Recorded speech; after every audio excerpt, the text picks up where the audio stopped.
Estamos ao vivo então, sejam muito bem-vindos. Essa é a nossa live número 284 nesta manhã de sábado. Se estiverem me vendo bem e me ouvindo bem, me avisem aí através dos comentários. E aí, pessoal, como vocês estão? Bom dia. Chegamos então para mais uma live e hoje o tema é ansiedade e depressão do ponto de vista orgânico. A gente vai falar um pouco sobre isso hoje, né? Por que do ponto de vista orgânico, né? Porque eu vejo bastante gente por aí entrando nessas questões muito mais pelo lado afetivo, pelo lado psicológico e muitas vezes talvez não levando em consideração esse lado orgânico, né? Esse lado mais físico da situação de uma patologia, né?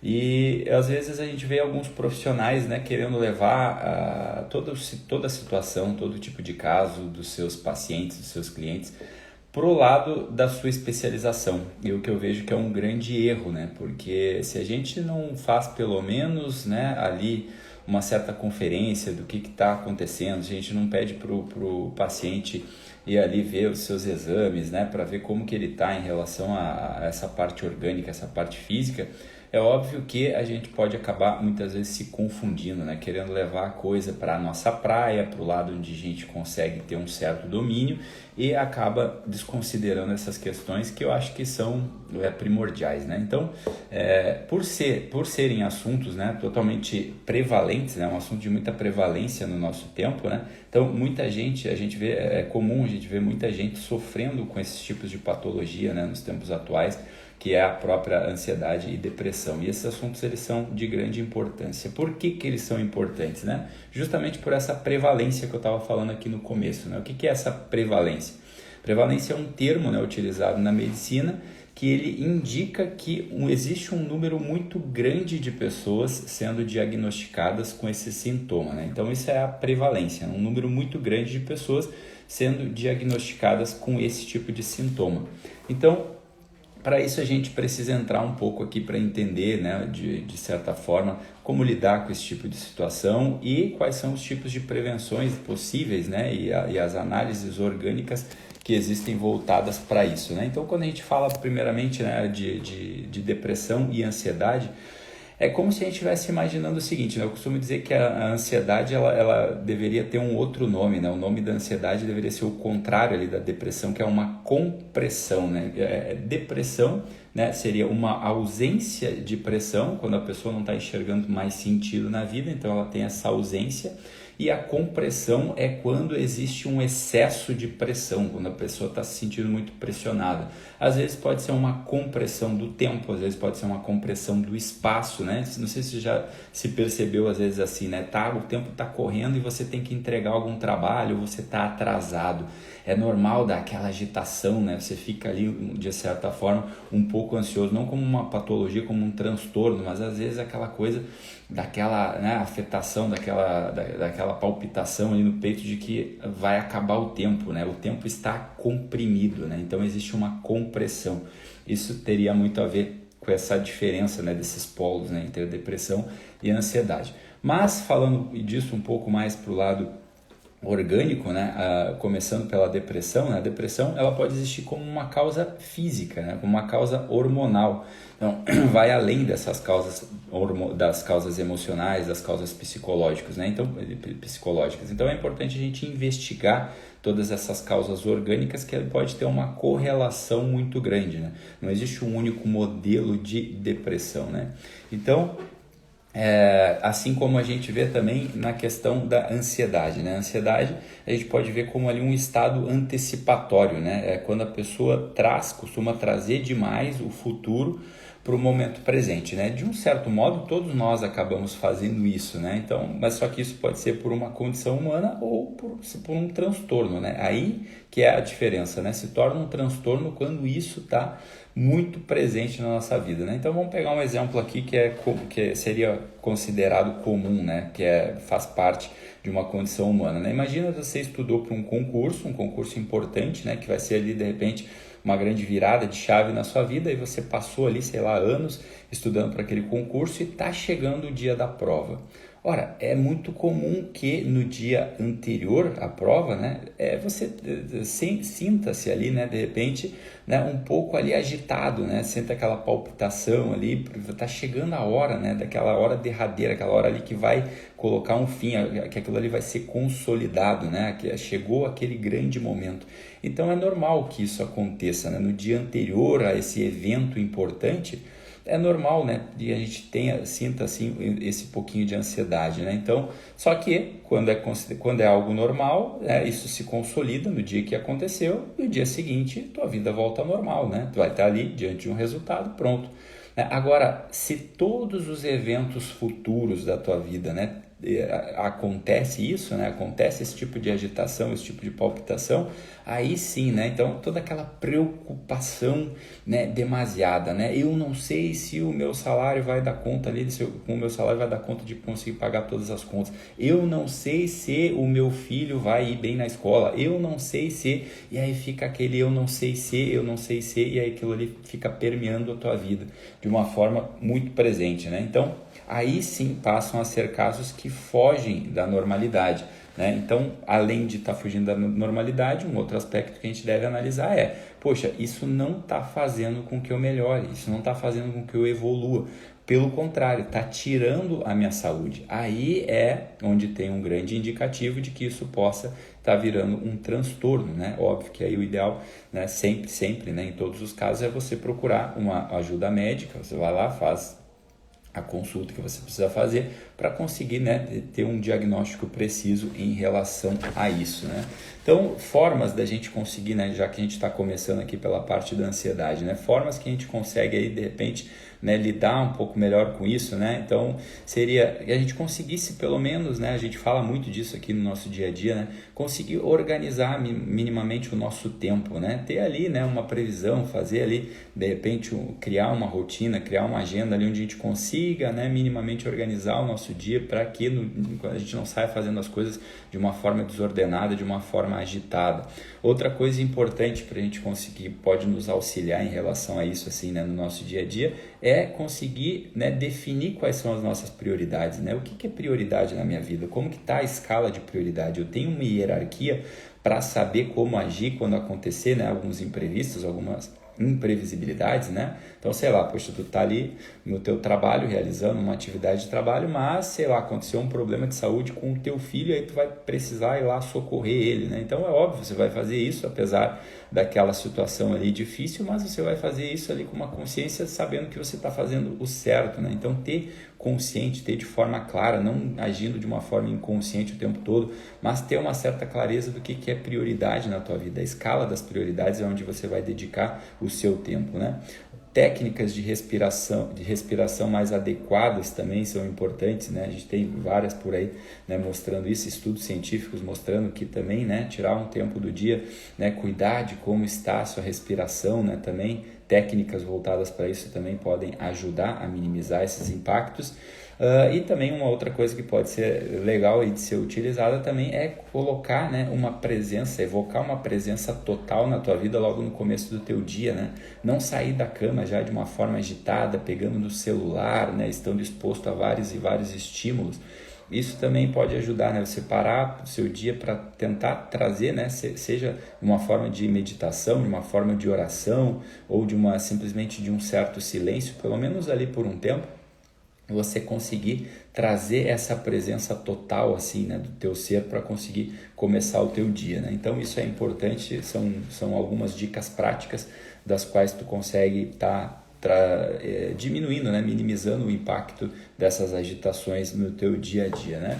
E aí também depois disso, né, já que a gente está falando das questões orgânicas, né, tem todo o campo da alimentação e da suplementação, né, para que o nosso corpo não fique ali tão exposto aos malefícios que essas partes estressoras, né, nos trazem, né, essas exposições, né, essas questões estressoras que trazem no nosso dia a dia um certo estresse. É importante que a gente também cuide dessa parte orgânica da nossa alimentação, da nossa suplementação. Hoje a gente vê muito por aí vários casos de ausência, né, de vitamina D e vitamina B12, né, principalmente vitamina D, né, parece que está cada vez mais presente, né, Eu vi um estudo esses dias atrás que lá na Inglaterra parece que tem um grande surto de ausência de vitamina D. Todo mundo está precisando suplementar porque não consegue mais ter isso de uma forma regular, né? Então, quanto a isso é importante a gente também tá vendo, né? Tá sempre fazendo regularmente os nossos exames para ver como que estão os níveis dessas vitaminas também no nosso corpo, né? E aí outra coisa que hoje em dia todo mundo fala, né? É como ter uma vida saudável, né? E aí às vezes fala de dormir as horas necessárias do dia. Olha, isso para mim não tem a ver muito com vida saudável, isso tem a ver com vida humana mesmo, né? Eu acho que o incomum hoje é ver as pessoas quando as pessoas não conseguem nem dormir suas 7 horas e meia, 8 horas e meia pelo menos por dia, né? Quando tu vê as pessoas, eu durmo 5 horas por dia, 6 horas, acho que essa fase já passou, né? De alguns gurus da internet que ficavam, né, com essas frases, né? Trabalhe enquanto eles dormem, né? Essas besteiras aí que a gente ouvia por aí, né? E foi constatado que, poxa, acho que é mais do que comum saber que dormir as horas necessárias de sono é importantíssimo, né? E isso também afeta diretamente a essas questões, né, dos neurotransmissores, da serotonina e tudo mais. Então, né, tem que, pelo menos, né, na medida do possível, eu sei que às vezes tu tá num contexto em que não tem como fazer isso, né? Então, óbvio que eu tô falando isso aqui para as pessoas que têm condições de fazer e não fazem por desorganização, por desleixo, né? Então, sei lá, tu tem um filho pequeno agora, ali tu tem que acordar no meio da madrugada, poxa, é absolutamente comum, então de repente é uma fase que tu tá passando onde tu não consegue ter. Agora, se minimamente, né, tu consegue organizar a tua vida, né, e tu não tem esse tipo de contexto, é importantíssimo que você cuide dessas horas, né? Então tem que procurar dormir, né, essa média ali de 8 horas por dia pelo menos, né, dormir antes das 23 horas também, né? Então isso às vezes parece que virou artigo de luxo, né? Parece que é um luxo conseguir dormir antes das 23 horas ou conseguir dormir 8 horas por dia, mas deveria ser assim mesmo, né? Não tem nada de incomum. O mais normal é que seja assim, né? 7 horas e 30, 8 horas, né? Esse seria o ideal, né? Então, às vezes não tem como fazer isso, mas para quem não tem, aí paciência, né? É um preço a se pagar por um momento, de repente, nós falamos de hierarquia, né? De prioridades, né? Poxa, de repente, por uma prioridade, tu vai acabar abrindo mão disso por um tempo, mas tem que cuidar para tentar minimamente organizar isso, porque senão vai ter um prejuízo na tua saúde, né? Então, se não é o teu caso, se o teu caso é por desorganização, aí é importante que você consiga controlar isso imediatamente, né? Por quê? Porque quando a gente submete o nosso corpo a uma privação de sono, existe uma série de alterações metabólicas que a gente acaba sofrendo, né? Então, uma delas é a baixa da serotonina, né? Que é esse neurotransmissor. E a gente precisa de serotonina para não deprimir, inclusive, né? Para não ficar muito ansioso, né? Então, a ausência de serotonina, ela acaba levando para um desses dois polos, né? Ou é a depressão ou é a ansiedade, né?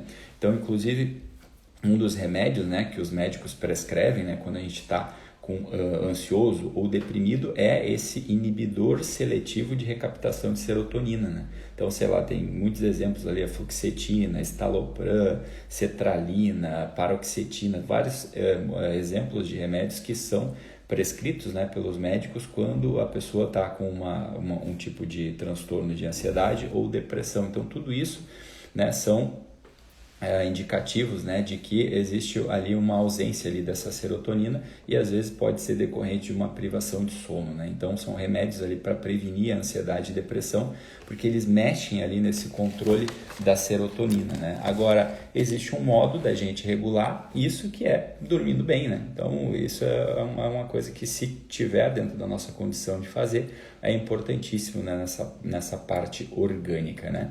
Então assim você vai conseguindo manter esses níveis de serotonina assim na sua cabeça, né? Então é importante que a gente tenha isso, né? Não vai ter ali pode ter ali uma alteração na serotonina, né? Outra coisa então também é comer coisas, né, alimentos que tenham o triptofano, né, que também é muito falado, né, em alguns estudos, né? Conseguir, né, fazer com que esses alimentos com esse triptofano presente nos alimentos, né, possa estar entrando ali através do nosso intestino, ele chegue no nosso cérebro e aí cai ali numa sequência de reações que vira essa serotonina e essa melatonina também, né? Então, cuidar dessa parte da alimentação, né? Alimentos ricos em triptofano também podem nos ajudar a conseguir combater esse tipo de transtorno, né? Então, as horas de sono são fundamentais para conseguir manter esse equilíbrio, né? Então esses, e assim como a alimentação também, né? Então são recursos orgânicos para a gente poder prevenir esse tipo de situação, né? A serotonina, né, ela acaba sendo estimada muitas vezes de um modo muito indireto, não dá para fazer uma medição exata, né? Não dá para dosar no sangue ali de uma forma muito precisa, mas a gente consegue muitas vezes ver através do comportamento da própria pessoa, né? Ou de um estado inflamatório, né? Então para isso sempre é recomendado a procura de uma opinião médica, né? De uma consulta médica, né? Que vai estar ali diante de um profissional que vai conseguir estar te orientando em relação a isso, né? Então, voltando ali também para a gente finalizar o assunto, falamos um pouco ali dessa parte da ansiedade, né? Então, para a gente finalizar aqui também a questão da depressão, né? Também trazendo soluções de como lidar muitas vezes com pessoas ali da nossa família ou do nosso convívio que estão ali passando por esse tipo de patologia, né? Então, o importante é que a gente esteja perto, né? Que a gente esteja acolhendo, que a gente esteja oferecendo o nosso ouvido, também é um indicativo, é algo indicado aí, né? Para que a gente possa estar ajudando essas pessoas, né? Cuidar para não ser, a gente deve procurar trazer essa animação, mas cuidar para não ser aquele animador de torcida, né? Eu vou lá, abro a cortina, vamos lá, vamos sair para a vida. Às vezes a pessoa não é isso aí que vai ajudar a pessoa, pelo contrário, né? Vai deixar ela pior ainda, né? Então, vai animando aos poucos, né, no ritmo um pouco da pessoa, né, tentando, né, sempre pensando assim, eu tenho que procurar tirar o peso, né, daquela pessoa, né, e não ficar colocando mais peso, né, para ela, né. Então às vezes leva ela para dar uma volta na rua, né, para olhar um pouquinho a parte externa, para estar se expondo um pouco à luz do dia. Então todas essas coisas são importantes, né? Cada vez mais estar ali, né? Presente, né? Doando, né? Oferecendo o nosso ouvido, né? Acolhendo, estando perto, né? Fazendo que a pessoa saiba que ela tem alguém com quem ela possa contar e ao mesmo tempo, né? Tá fazendo essa parte do medicamento, cuidando dessa parte da medicação, né? É importante nesse momento a gente não ter preconceito com o remédio, né? Então, porque o medicamento, o que ele vai servir, né? Qual é a função do medicamento? A função do medicamento é ajudar a tirar a pessoa daquele estado ali que de uma forma natural ela não conseguiria. Então é importante, né, não fazer com que o remédio vire uma dependência, né, mas utilizar ele na sua função própria, que é conseguir remover a pessoa daquele estado ali, né? Então é importante nesse começo a gente não ter preconceito com isso e cuidar para que isso seja somente usado numa transição que vai tirando a pessoa daquele estado e vai fazendo ela voltar a viver numa certa normalidade, né? E aí a outra questão que eu já tinha falado anteriormente para a depressão também é a suplementação, né? Suplementação de vitamina D. Então, para isso, sempre, né, procure o médico, faça os exames corretos, procure sempre, nem que seja para tirar a dúvida, assim, né? Então, antes de cair, assim, num certo papo de, não, esse problema que você está muito triste aí é porque é uma relação afetiva, é porque é algum trauma que você carrega lá do seu pai, é porque, de repente, você está sendo muito cobrado no seu trabalho. Calma, cara, calma, né? Infelizmente a gente vê muitos profissionais fazendo isso, né? Então, sei lá, eu trabalho ali com essa parte de, sei lá, eu tô ali, eu sou um profissional que trabalho ali numa certa linha terapêutica, né? Então aí eu não vou citar aqui para que ninguém fique se ofendendo, né? Mas eu trabalho ali numa certa linha terapêutica, a pessoa chega ali com uma determinada situação, um certo sintoma, e aí eu quero levar aquilo ali para minha linha terapêutica, né? Eu nem procuro investigar e eu já estou levando ali para como se a causa daquele sintoma ali fosse algo que a minha linha terapêutica pode tratar. Esse é um grande erro que eu vejo, infelizmente, muitas vezes acontecendo, né? Então, eu acho que o mais importante é, primeiramente, antes de qualquer coisa, pelo menos para tirar a cisma, né? Para a gente poder, né, pelo menos ter a certeza de que não existe nem uma interferência orgânica acontecendo, né? Que é uma ausência de vitamina ou que é algum tipo de neurotransmissor que não está funcionando muito bem. Então é importante a gente ter responsabilidade com isso. Eu queria trazer, eu sei que é uma live mais técnica hoje aqui, né? Diferente da maioria que a gente faz aqui, mas é importante porque eu vejo pouca gente falando disso, né? Então, principalmente no desenvolvimento pessoal, né? Todo mundo leva muito as coisas para o lado psicológico, para o lado afetivo, para o lado emocional, e tem, né? Isso também faz parte da nossa composição, isso faz parte, né? É um tipo de dimensão humana que existe também, mas a gente, primeiramente, eu acho que o que vem na frente de tudo é a gente avaliar, né? Primeiramente, como que tá, nem que seja para descartar essa parte, né? Tá tudo ok com a pessoa, ela tá bem organicamente, fisicamente, não tem problema nenhum. Aí sim a gente vai começar a investigar outras questões, né? A postura dela diante da vida, né? Quais os significados que ela tá dando. Mas antes disso é importante ter essa busca, né, por essa orientação para a gente saber que tá tudo ok, tá bom, pessoal? Então, acho que é uma live necessária para os tempos de hoje, um tema muito abordado, né, como eu falei, devido a essa prevalência de muitos casos existentes por aí, né? Eu já vi alguns estudos que dizem que o Brasil está ali no topo entre esses transtornos aí, com mais pessoas tendo esse transtorno. Então é importante que a gente cuide bem da nossa saúde, para que a gente esteja bem, para que a gente possa cumprir o nosso dever, nosso propósito, nossa missão aqui na vida e, inclusive, poder estar ajudando outras pessoas. Para isso é preciso que a gente esteja bem também organicamente. Cuidar desses pontos acaba sendo essencial, tá bom, pessoal? Então, essa foi a nossa live de hoje, live 284. Espero que tenham gostado, compartilhem com mais pessoas. Mais tarde, se Deus quiser, estaremos aqui para a live 285. Desejo a todos uma ótima tarde de sábado. Fiquem com Deus e até a próxima. Tchau, tchau.